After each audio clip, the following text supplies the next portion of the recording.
Hi friend, I just wanted to take a minute to invite you to our Lash Biz Babes Experience 2026. This is a one-day all online event happening on May 2nd, and our theme for the year is going all in. We are shaking things up and doing it differently than anyone ever has before.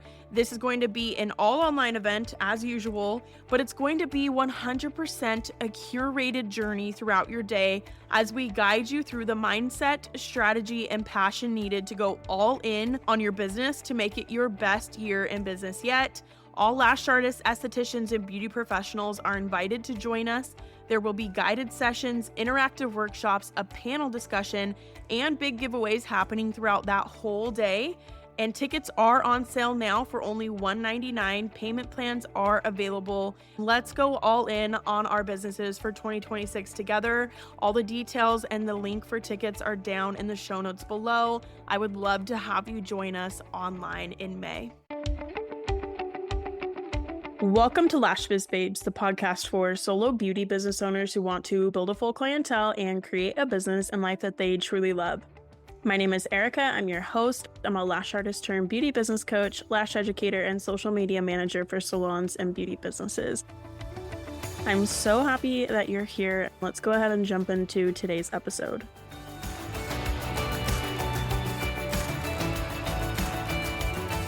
Welcome to this week's episode of Lash Biz Babes. I am so excited to be back with you guys this week for another episode and to have actually two guests on with us. I think this is actually the first time we've had two guests on at the same time. So I'm so excited for this. Let me tell you a little bit about them. So Dr. Gurleen and Dr. Aysha are eye care professionals and founders of a brand that advocates for safe lash practices. Their mission is to support the industry's growth through science-backed practices, client safety, and education. They believe that when lash artists are equipped with the right tools and knowledge, they can elevate their craft, earn deeper client trust, and protect the future of their professions. So ladies, welcome on to the show. Thank you. Thanks for having us. Yeah. So first question for you, can you each just kind of briefly introduce yourself and share just a little bit about your background in optometry just so they know what you do? Yeah, sure. So I'm Gurleen and I practice out in British Columbia, Canada. Both Aysha and I went to school in Chicago and that's how we actually met. I practice part-time because I have two young kids as well. And then Aysha can tell you about herself. Yeah, so I'm Aysha. I am practicing in Calgary, Alberta, in Canada as well. We did both go to Chicago for school, then we ended up back in Canada. And so, yeah, that's where I practice. And mostly I'm also part-time because I also have I have a little newborn who's joining us today. And then also another toddler. And so we do a lot of dry eye specialty, myopia control, all of that shebang. So we know a lot about lash extensions, and we're excited for today's episode. Yeah, that's awesome. That's cool you guys met in school. So with that, what inspired you to start collaborating with the beauty industry, and especially lash artists? Well, it kind of stems from our own personal experience with people within the healthcare profession and pretty much just, preaching abstinence over safety. But I think, again, it just comes from a place of, one, we don't learn a lot in school about cosmetics, the beauty world. Trends are changing very quickly in the industry. So I think it just comes from a place of we know the risks and it's easier to just say, hey, don't do it all together versus doing that research and providing alternatives. It comes from there. But then we also, Aysha, I think you also saw quite a few lash extension patients.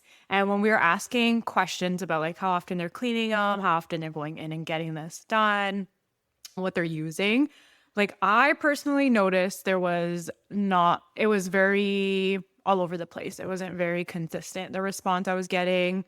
So I was like, oh, okay, curious, I wonder. And then the more we started looking into it and learning about the industry, the more we realized, I think there's that disconnect.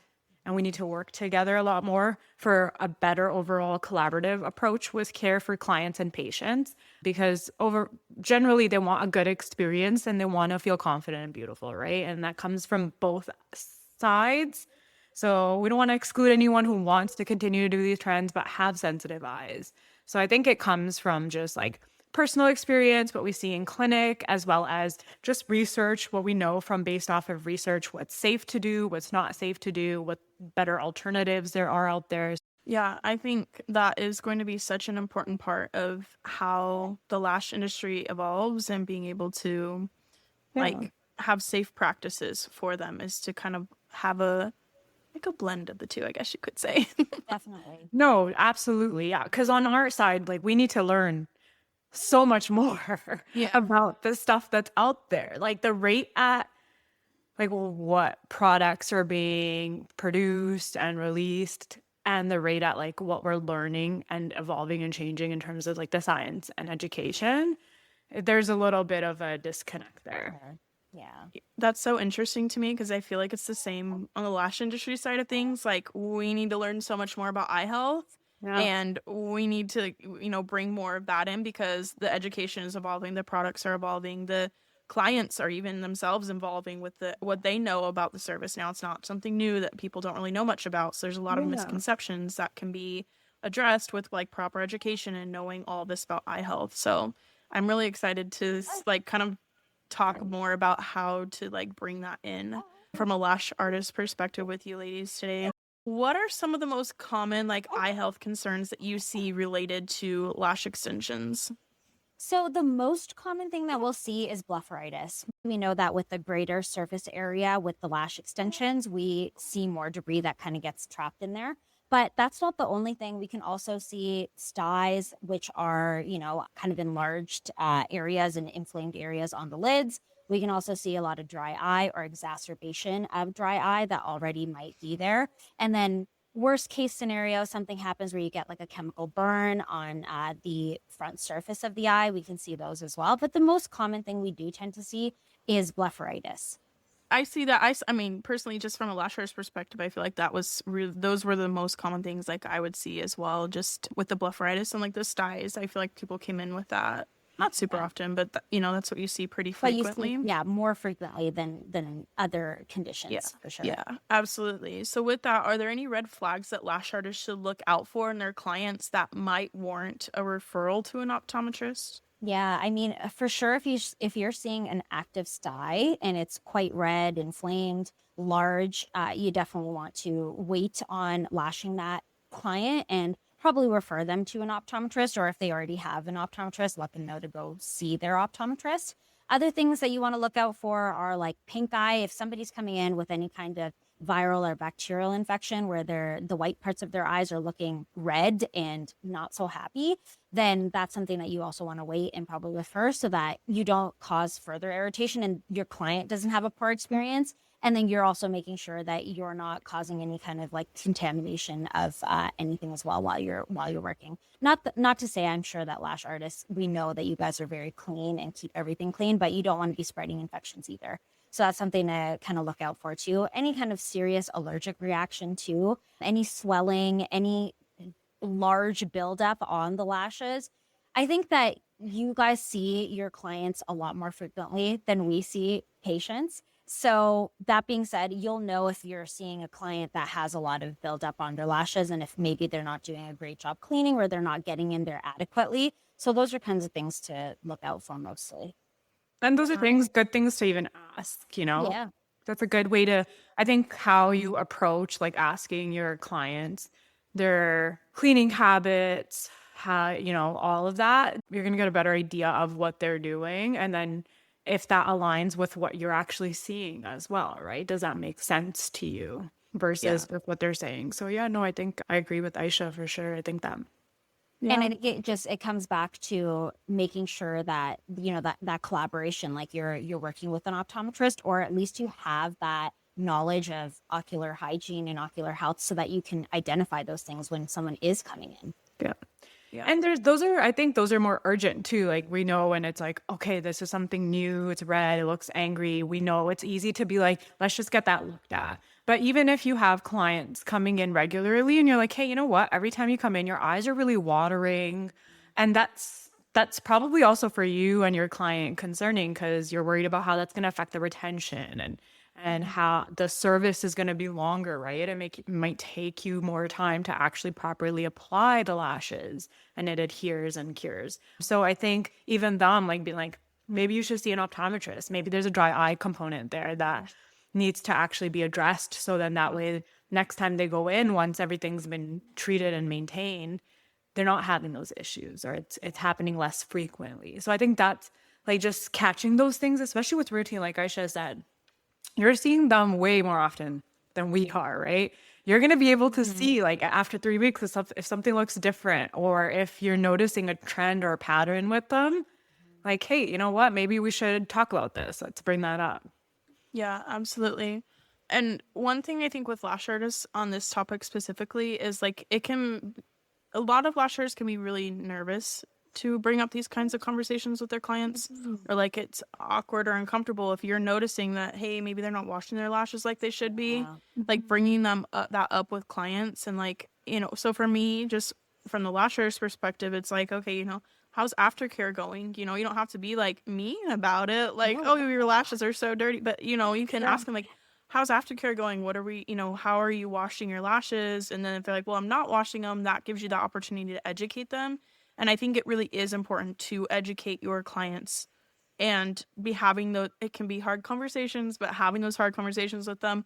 One thing that's really easy too is just like snap a quick picture of what you're seeing from above. So that way, and show it to them. So they have like that visual aid of like, this is what I'm seeing on your lashes. And this is what we can do to kind of combat that. Or, let's have you be washing your lashes every day. Here's how to do it. Or, actually, I think I'm going to refer you to this optometrist. And if you don't, refer you to your eye doctor, or here's a recommendation I have for you on one to get, if it's serious enough to get it looked at.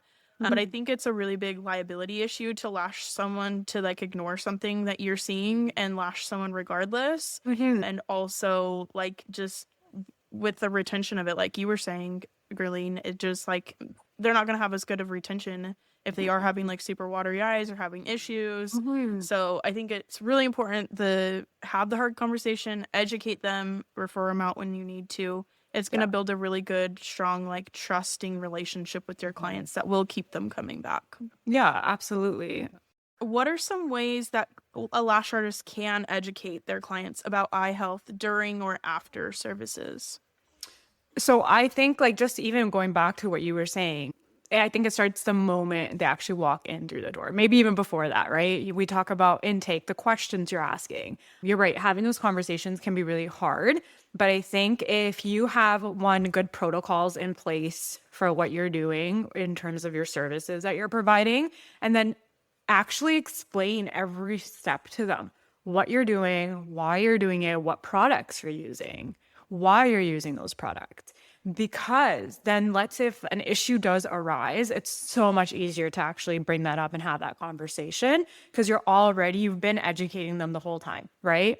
They're going to trust what you have to say. They appreciate that. Absolutely. Well, and especially if it's a first-time client who knows nothing, and they're coming in for the first time, and then like you're building that trust with them, you're educating them, you're communicating with them, and they're way more likely to come to you if there's an issue and like feel like they can come to you with that and talk to you about that. Yeah. Oh yeah. After. And Aysha and I talk about this all the time, where we're like, if someone does have a poor experience, how often are they going to come back to you and actually tell you that, hey, this is how this went, or I didn't like that? Are they just going to find someone else next time? And you'll right? never know. You'll never know. It went poorly. Yeah. And having those hard conversations, definitely it's important. So I think education starts like from the get-go. How you ask the question will matter, right? So they're exactly being like mean about it, your client's going to get defensive, and then they're not going to tell you the truth. They're not going to tell you how often they are actually cleaning it. They're going to tell you what they think you want to hear, right? And that's not the answer we're looking for. So I think the way you word the question's important. Like, hey, how often, we usually are asked, like, how often are you cleaning them? They're going to say daily, twice a day, because that's what they think you want to hear. That's what they were told they need to do, versus being like, hey, how often are you forgetting to clean them in a week? Yeah. Then they're going to be a little bit more, they're having to think about like, hey, yeah, maybe once or twice, or they're going to be like, honestly, I'm not cleaning them often. Yeah. right? I like And that. then approaching it that way and be like, okay, let's take a look and see like what your lashes look like today, what the steps going forward should look like. I'm going to still clean them before the services, all of that, right? And then talking about their habits, how much makeup do they wear? We know how much buildup they're going to get compared to someone who's not really using any products around their face. I think that matters. So knowing these things, I think education is going to really depend patient client per client. Everyone's going to vary. Everyone's going to come with different set of challenges, issues, concerns, questions. So you're going to have to tailor it according to them. But I think really, yeah, having that conversation from the beginning right till the end. Like you said, new clients, you want to make sure you are educating them, but even your repeat ones, like just because let's say the next time you have something different, you want to try something new, then that's really easy for them to, one, be open and accepting to that. Let's say, for example, like we talk about implementing hypochlorous acid spray, one into the services, but also for aftercare. Because we just know that like it really helps with a lot of issues before they even happen. So if clients already understand the process, implementing something new is a lot easier for them to accept and understand. It becomes easier to educate them on changing their current routine. It becomes a little bit easier on explaining like, hey, this is what I'm seeing today. We can go ahead and lash, but like for future, this is what we should try because we might be more successful, or this might start to affect your retention a little bit. So I think we should go in this direction, right? Just helping them understand like, why are we having this conversation to make sure that we're achieving your goals, right? Whatever those goals are. And then being like, I want to work on that with you too. And this is how we have to do it. So then they're understanding the intention behind why you're having that conversation with them. I really like how you phrased all of that, and like just the education and like phrasing the question correctly, and how you kind of like flip that into like how often are you forgetting to wash your lashes. Love, love, love that. I mean, we're you guys patients probably too. do this all day, every day. So Yeah. experts. You get nervous. You get a lot of clients and patients who are nervous, right? Like we get nervous ourselves. So I think just feeling comfort and secure with your lash artist, like if the more you have that conversation with individuals, the easier it's going to get. It's going to become so easy for you to actually deal with clients who are having a lot of these issues, or deal with clients who might be hesitant, might be nervous, right? So it makes it a lot easier. Having that education also will, like you yourself, right? The ocular side, that knowledge is just gonna help you have those conversations then with your clients once you know. So yeah, I think just keep practicing, keep having that, and see what how your clients respond. Some clients would be like, I don't care, I want to get my lashes done and get out of here, right? Not to over explain things to them. You get that feedback, but then you have other clients who want to know more, who want to understand everything. Then you take out the time for that client. Yeah. And it does definitely come back to the education, because if they don't have that basis or that foundation of the education to kind of be having those conversations, then it makes it difficult to even feel confident enough to even bring that up with your client. So it does come back to making sure that you have that education, and that's what we're kind of here for. We're wanting to make sure that on both sides, lash artists have this information, and then us as optometrists are able to help collaborate as well and make sure that you are sending stuff to us, and we're making sure that things are clear, and we're saying, okay, now it's safe to go back to this lash artist. We know that they're having safe lash practices. This is going to be totally fine for you to continue doing. They're clearly keeping up with your ocular health, which is great. What I'm hearing is like really this just keeps this door of communication open with your clients, and it all starts with like educating them. But that means that you as the lash artist have to be empowered with that education to begin with.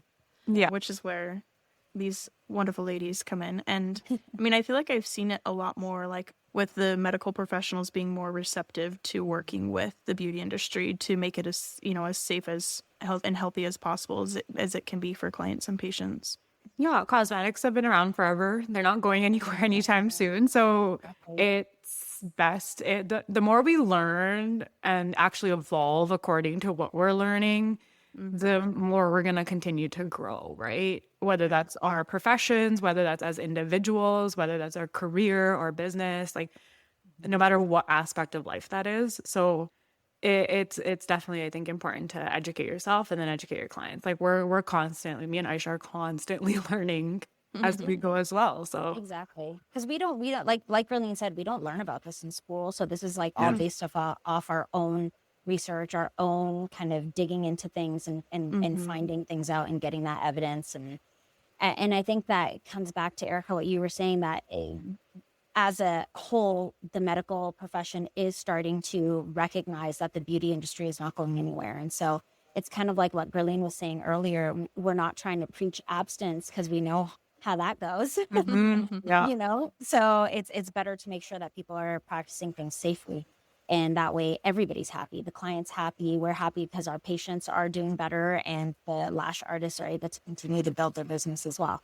Yeah, 100% agree. And I'm really glad that this is like, well, like I said, I feel like this is gonna be a big part of the evolution of the industry. So I feel like I'm glad these conversations are being had now. When we're talking about, lash artists building relationships with local optometrists, what does a good partnership look like from your perspective? How can they create that partnership? Getting to know optometrists in your area.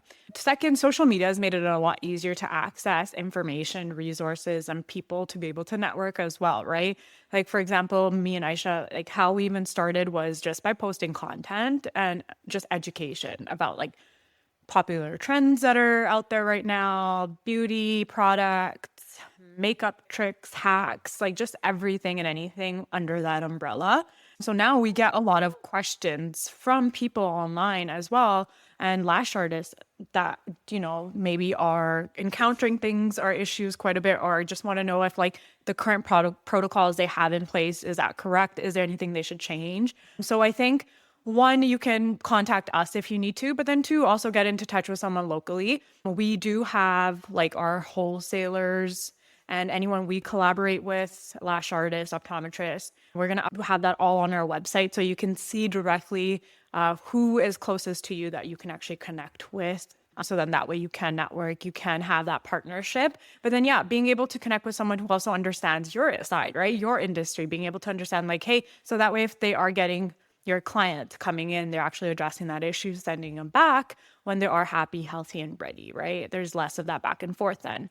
So slowly, I think it takes time just building that relationship with them. I think just reaching out, getting their business cards, giving them to clients, that one, you are able to recognize the clients that need that help, that extra care, that extra attention. So then you're able to actually address it to them, but then providing them with that information, be like, hey, here's an optometrist that I'm in contact with. You should see them, address this concern, and then come back, right?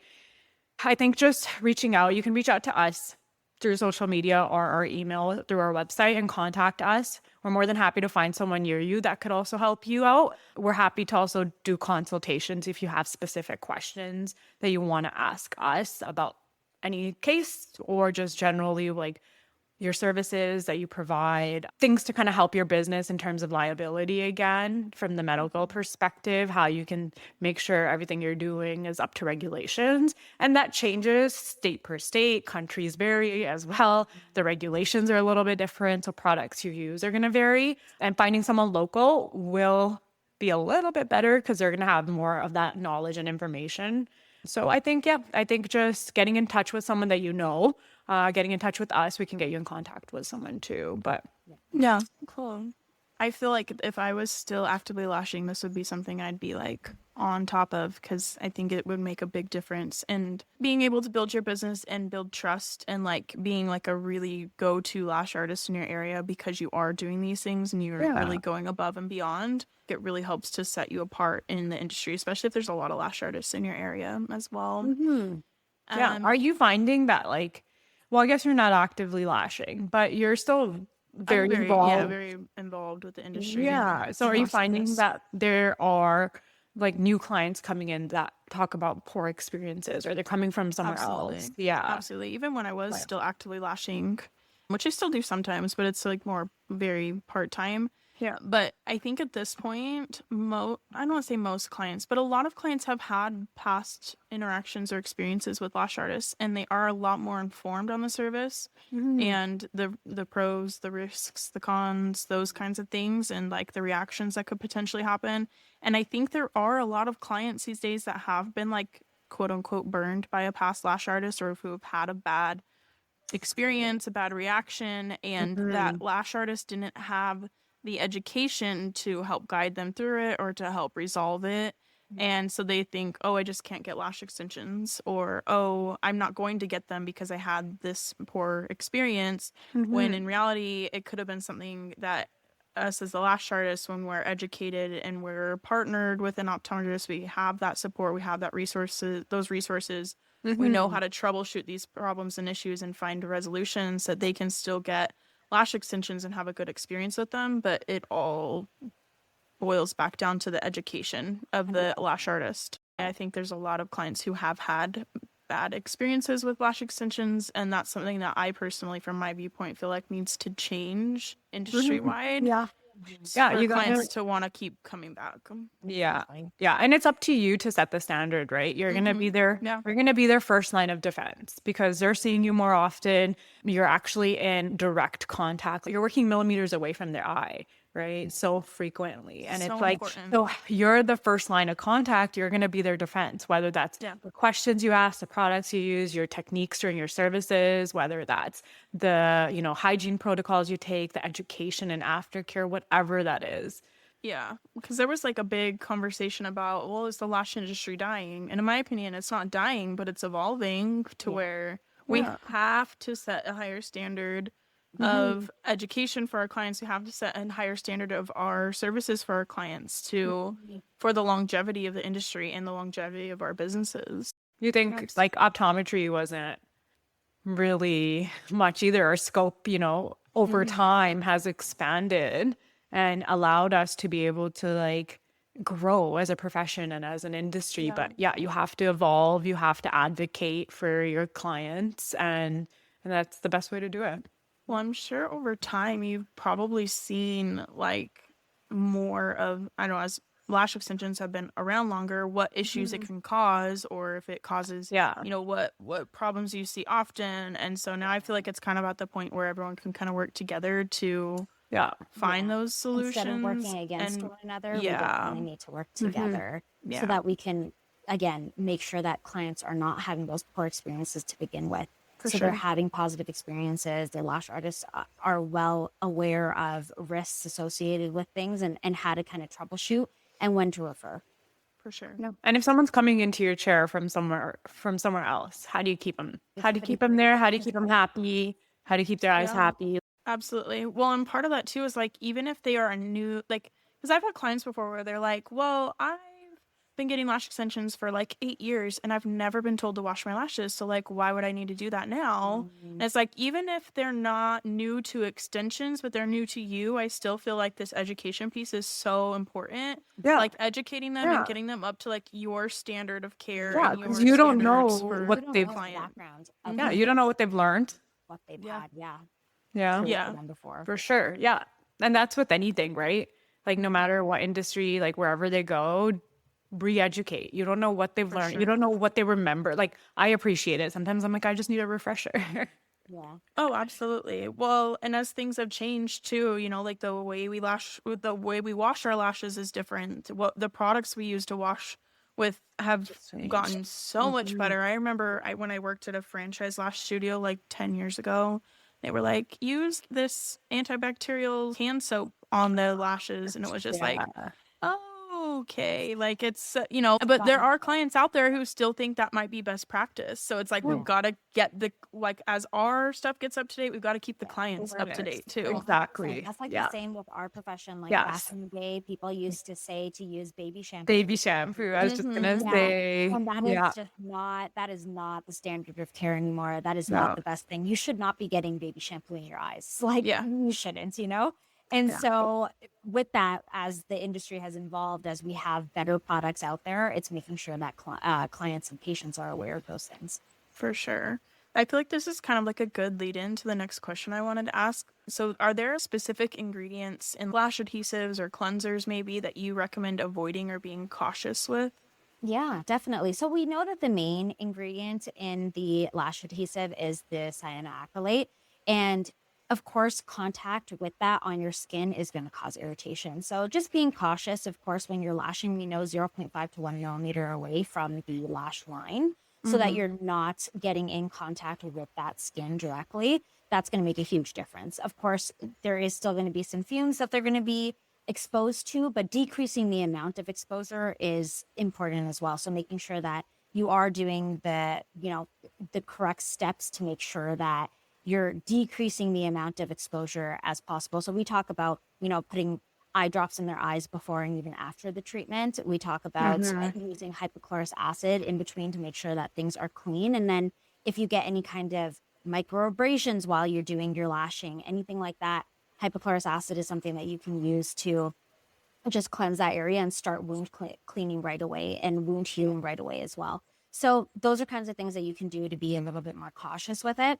There are other ingredients that are not so great, like carbon black, which is used as like a pigment, but we know that it can cause a lot of allergies in patients. So there are better products out there that don't have that. So be cautious if you are using a pigmented one. Be aware that it can definitely cause some allergies. And we know that with allergies, it's not something that happens immediately. It's not like the first time they come in, they're going to have an allergic reaction. It can be a buildup over time when that allergy actually occurs. So even if you've been lashing a client for some time, suddenly they're starting to, show some signs of allergies. It could be something like that that's causing that. And so there are some better alternatives out there. Like one brand that we've been introduced to via lash artists was Ruthie Bell, and they have cleaner lash products for sensitive eyes. And so even not that carbon black, they're using a clearer, more invisible type of adhesive. So it doesn't have that pigment in it, but it's still not going to show when you are actually adhering the lash to each of the lashes. So that's something to be aware of too. Now, when we're talking about cleansing products, all cleansers have surfactants in them. And we do know that surfactants are great because they break down meibum, so like oils, but they're not so great with the lids because that's what we need. When we talk about meibomian gland dysfunction, which is dry eye, it comes from the breakdown of those oils, those natural oils that are supposed to be on our eyes to kind of keep our eyes hydrated and moisturized. So it's finding that nice balance. I think that before we actually were made aware of this a little bit more recently as well. We were saying, okay, we have lash artists that are lash patients that are coming in and they have clean lashes, but their eyes and their lids still seem a little bit irritated. And it was because they're actually cleansing their lashes too frequently with that surfactant-based cleanser. Interesting. So when we talk about making sure that you're cleaning your lashes, you have to be aware that if you do it too frequently, especially like if you're doing it every single day, twice a day, that is going to strip the moisture from your lids and it's going to cause irritation over time. So even, every other day or like every third day using a surfactant-based cleanser, especially if you're like a girly that wears a lot of makeup, like eye makeup, definitely get in there, clean that up. But using something in between that's a little bit more gentle on your eyes is something that we recommend with hypochlorous acid as well. No, I love that. Yeah. So with the question I just thought of with the hypochlorous acid, so is that just something like, they could use a lash cleanser and then like, a couple days after that they could is it just like a spray, or is that something that's a bit newer? So I'm not as familiar with how that's actually used in practice. Yeah. So like a foaming cleanser, because it's a surfactant, it's going to compromise your skin barrier. So if you use it daily, then that's when you are compromised and more vulnerable, right? So using the surfactant-based cleanser every third day, but then the hypochlorous acid spray you can use daily. So it's just a spray, it's rinse-free. You're going to leave it on, it air dries in about, I would say 30 to 60 seconds. You can spray it on directly or you can spray it onto a spoolie and then go in. There. And then if like you're using it during lash services as well, so that's like at home post aftercare. But if you're using it during services too, it's just to like after you've done the cleanse and the saline rinse, you can just go in and floss, especially if you have someone coming in with like heavy makeup. You make sure you're just really getting in between and cleaning it. So you're starting with a fresh, clean canvas, right? Yeah. And this way, if there are any sensitivities or let's say, like Aysha said, there's any microabrasions that we can't see because from that spoolie just brushing through and combing and brushing up against that really delicate skin, right? The hypochlorous acid is just going to calm all of that down before it even really happens. So it's going to calm that inflammation. It's going to keep that reaction really minimal. It's going to cause the redness, the irritation, the itching, all of that. Yeah. So if, It's gonna decrease the exposure of the fumes as well to those open wounds or the eyes as a whole. Yeah, for that's that so hour. such a cool like product. I feel like that's Yeah. like to be bringing in to practice during services, but also it sounds like retailing it to clients as well for aftercare. For aftercare, yeah. Just sounds like a no-brainer personally. Yeah. Yeah. So that's what we know about like cleansers, and that's what Love it. we've learned to avoid doing. And it goes against, I think, what everyone else has learned and heard. Yeah. Yeah. Everyone's saying cleanse twice a day. And we're like, okay, we're seeing patients that are cleansing twice a day. Why are their lids still irritated? Why are they having this irritation? And it wasn't until we kind of put 2 and 2 together and we're like, oh, yes, that makes sense. Yeah. That is why your lids are so irritated. You're causing that irritation. You're breaking down the oil on the lashes. That's great. But it's also breaking it down on the skin, which you don't want. So it's finding that nice balance. Yeah. This is my brain is just like, I'm loving this. It's so interesting because I feel like this is the kind of stuff that as a lash industry we need to know, like what you guys are seeing, so that we can recommend best practices, because I feel like aftercare stuff like that has evolved so much over the years, and it will continue to evolve as we learn what you guys see every day and how that affects eye health and how to make it like a safe and healthy practice. So I'm really glad we're talking about this, because I think it's going to be so important and helpful for lash artists to help their clients the best and be able to keep them coming back and like grow your business, because you are able to really help them have a good experience with lash extensions. Yeah. And then it's repeatable too, right? Yeah, Once you set that standard, you can continue doing it. It's consistent. So what hygiene practices should lash artists prioritize to protect their clients' eye health, like during the services, do you think? So I think everyone should get a good thorough cleaning and cleansing done of the lashes before you start the services, no matter who they are, and check the area, observe it, right? If you do notice they are someone with drier eyelid skin, sensitive eyes, maybe opt for products that are meant to be for that type of client, so it's gentle for them. And then a good saline rinse. We recommend saline. Saline is something we use commonly as well to rinse out the surface of the eye. It's very gentle but effective at cleaning that area. And then after that saline rinse, going in with that hypochlorous acid spray to just anything that's left over there, any, future irritation that's going to happen, the fume exposure. We're just now creating a protective barrier and a protective layer there. The other thing we recommend is using eye drops, but use the eye drops before you start maybe cleaning the eyes and the surface, just because one, it'll allow the eye drop to really absorb into the surface of the eye, so you'll actually get the benefit of it. But two, if there's any residue and residuals kind of left of that eye drop on the lashes, you clean it right after. So it's setting up a good base. But the eye drop, same thing. It's just creating a barrier. Like for me, myself, for example, my eyelids don't close all the way when I sleep. So we call that leg ophthalmos, that incomplete closure. So imagine you're getting your lashes done. A lot of clients fall asleep on the table. Your muscles are even more relaxed. Those lids are going to open even more if don't close properly to begin with. Now that exposure to all the fumes, to the air for an extended period of time, the eyes are going to get red. They're more likely to water. But then having the eye drop there as a barrier just helps mitigate a lot of that risk as well, in case something like that does happen that's out of your control, right? So that's what we usually recommend for before you start the services. And once you start the services, after the services, again, making sure you're just cleaning, brushing out the lashes, cleaning them after you've cured it, and then you're really getting rid of the fumes, right? So you're airing it out, you're using the hypochlorous acid spray at the end again to really get anything that's there that's an irritant out, calming down the lid and the lash, the follicle area from these irritants, so they don't really cause any immediate irritation and redness that happens right after you get your lashes done. Plus, you've been laying there for 2 hours with your eyes shut. Your eyes are going to get a little red and irritated. That's normal, right? You can put in drops after your lashes have cured as well. That's okay. Because once they've cured, is it still a thing where we're told to like not wash or get the lashes wet still for 24 hours after?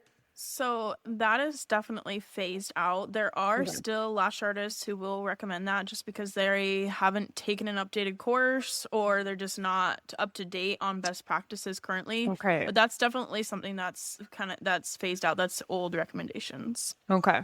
Okay. Yeah, so that's like usually what we recommend. Gloves are one of those things. Some people use them, some people don't. Even within like optometry, some optometrists use them consistently. Some use them like when they're going to be in direct contact with the ocular surface, the bodily fluids only, right? Things like that. It just depends. I also say if you're someone who has your nails done and you use like gel acrylic nails, then maybe using gloves might be a good idea because with gel and acrylics, they have polymerizing factors in there that, if not cured properly, then that can lead to contact dermatitis. So if you're touching the lids or close to the lids for a long period of time when you are lashing, that could be a potential risk factor. It's still a low risk, but like that would be a good example to when you could implement maybe gloves into your services and care, right? Just to make sure that you're taking all those necessary steps and really removing all those possible liabilities. That's usually what I think we recommend. Did I cover all the bases for the protocols? I believe so. Yeah. Okay. We've got I'm all like of them seeing if covered. I forgot anything. Yeah, those are all so good. Well, and it's just like all these little details like the gloves and things that maybe you wouldn't think about necessarily, especially as like a newer lash artist, but it really contributes to giving them a good experience, giving them a good service and a healthy one, like a safe one. I think that's so key and important Yeah. for the longevity of our lash businesses is being able to give clients a good, healthy, safe service. Yeah. Definitely. Love those. Thank you so much for sharing that. So, with that, are there any like resources, books, websites, or courses or anything that you would recommend for lash artists who are wanting to learn more about eye health? Yeah, I mean, when we talk about resources that are currently available, unfortunately, there isn't just one place that you can look for these things. So we are actually starting a masterclass that we're going to be doing that Cool. gives lash artists the, just one-stop shop kind of deal, all in one course that can give them all this information that they're looking for ocular hygiene protocols, safe practices, even how to have those difficult conversations with their clients. Yeah. And so that's one thing that we're starting to do as well. Even if you go onto our website, you should be able to find more information like Gurleen was saying, where you can find local wholesalers that are carrying that hypochlorous acid spray. You can also find, which we'll be doing soon as well, collaborations that you can do with optometrists. So we can help kind of facilitate that as well. Yeah, and you can purchase online as well. Like if you just want to reach out, even if you want to try a sample, we will send you samples. You can reach out to us, and that way you can kind of try it before and see how you like it, implementing it into your practice and services, and see like what benefits are you seeing from it, right? Before actually, because it's great. Once you see it, you're like, oh, this is really good. Yeah. But And until that's then, it's hard to commit to something, right? So for sure. Well, and you're like in your habits of how you do How you things. do- Like for yeah, me as lash artist, yeah. this is the way I do things, and so trying to adjust or update those habits sometimes can be a little Yeah. difficult or Yeah, different. it can. It takes But time. yeah, It takes it's gonna time. have like good benefits, and that's like your guys' brand of hypochlorous acid spray, correct? We have a brand, yeah. Our brand is That's called the cool. Num Num Hypochlorous Acid Spray. So, like Aysha said, it's available for wholesale with certain lash artists, optometrists, and salons. But we also have it available online on our website for purchase. And then you can directly contact us if you have questions about that. We have that master class coming up that's going to have all the information you can possibly, all the 8 years of knowledge we have accumulated, plus for school, plus the 4 years after that, and all in one place, right? So that way everything's in one place. You have that knowledge, that information. You can feel confident, especially if you just have your own, I think all lash artists are self-employed. So it's your own business, and this is something that can help you feel more secure with the services you provide and what you do for your business. Our first module we're releasing in September. So fall, like kind of around the same time school starts for everyone. And it's a really affordable entry fee. And it's just the first module, which talks a lot about just intake. So what you can do, what kind of questions you can ask, how to determine like red flags, observations to make, everything like that. But this way, so you can see, is this something that's worth it? Is this something that's going to actually elevate your business? Is it going to elevate your practice, is it going to help you grow within your career before you commit to the whole thing? But then the whole point is we want to be able to give access to everyone. So that way they have the same information, the same knowledge. So that way when they are telling that to their clients, it's all consistent and standardized within the industry, right? Absolutely. So, and if they're getting that all from one place, I think it just makes it a little bit easier. Yeah, that's really cool. And it sounds like they're going to give us a code for you guys. So I'll make sure all of that gets put down in the show notes so that you guys can get access to that when that comes out. I think that's going to be such an incredible resource to help bring the industry forward and just also kind of bring everyone to the same standard of care and, best practices and being able to stay up to date. Because I don't know, I've seen lashers who are like, I've been doing lashes for 10 years. Like, I know what I'm doing, but they don't take the updated education and courses and they're not up to date on things. And then they are still telling clients that they can't get their lashes wet for 24 hours. So they're not at that same standard of things. And I think that's one thing that's going to be really important for the lash industry moving forward and for lash artists moving forward is having that really high standard of care for their clients. So I'm really excited for you guys launching this. Can't wait to hear how it goes and all of that. No, we're excited. We're excited to also hear feedback and we're excited to work together mostly. Like that's what we're looking forward to because we both have so much to learn. Like you said, continued education so important, even for us as well as an industry and profession. That's how we grow. So we're excited to collaborate. We're excited to empower everyone to run their business, to also make sure that they feel confident doing it. And make it a little bit easier, stress-free. Yes, I love it. Well, I'm excited for you ladies and I appreciate you coming on and taking the time to, share and educate lash artists more on the episode today. So where can the listeners find you online and connect with you? So we have our socials. Our handle is at aestheticsofficial. So that's where our handle is. And then that's both on Instagram and TikTok. So you can find us there. And then we also have our website, www.aestheticsofficial.com. You can find all information that we kind of chatted about today, even information on the masterclass that's there, wholesalers. And then, of course, if you want to try out the non spray for yourself, you are able to order off online as well. Yeah. Or you can reach out for samples and then we do consultations as well. So if you have questions, if you're not sure if you need a consultation, reach out. We can figure that out as well. Because I know there's a lot of questions lash artists have. So that way we're able to provide a more tailored answers that might not. It's not something it's maybe something we touched on in the conversations we had, but then can discuss it further. Yeah, I love that. And we'll have all of their links in the show notes for their social media pages and their website. Make it super easy for you guys to connect with them and get to know them more. Plus, they post all kinds of really great education on Instagram and talk that I've seen where, talking about different recommendations with like makeup and, tips and tricks for eye health. And I think that's something that can be useful for us as lash artists. So I appreciate you. Thank you so much for coming on. Go follow them on Instagram. And we'll wrap it up. Thank you so much for listening. Thank you for listening. Awesome. You are welcome.